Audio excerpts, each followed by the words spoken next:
de mieux qu'une sirène pour épouser un prince? À 33 ans, la Sud-Africaine Charlene Wittstock, ex-championne de natation, s'apprête à devenir princesse de Monaco, la première princesse souveraine sur le rocher depuis Grace Kelly. Comme Grace, Charlene vient d'un autre milieu, d'un autre continent et parle une autre langue. Mais ça n'empêche pas d'avoir déjà bien assimilé le vocabulaire princier. Peu importe qui je suis et qui je vais être, peu importe les attentes, je pense qu'il est de notre responsabilité de prendre soin l'un de l'autre et de donner tout ce qu'on peut aux personnes dans le besoin, que ce soit sur le plan sportif, humanitaire ou autre. Alors depuis qu'elle est future princesse, Charlene multiplie les engagements caritatifs, notamment auprès des sportifs handicapés.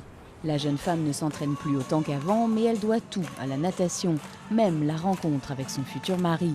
En l'an 2000, le prince Albert lui a remis une médaille d'or lors d'un meeting à Monaco.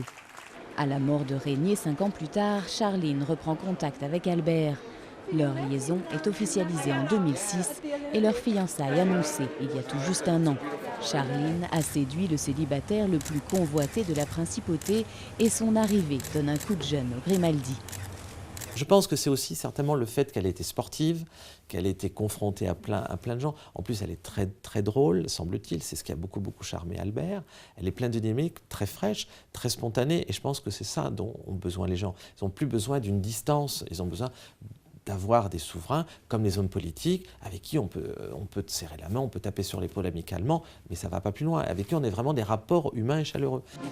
La nouvelle princesse blonde de Monaco dit ne pas craindre le poids du protocole ni la pression médiatique. Sportive et détendue, elle répète que la vie n'est pas une compétition et qu'elle a hâte de fonder une famille.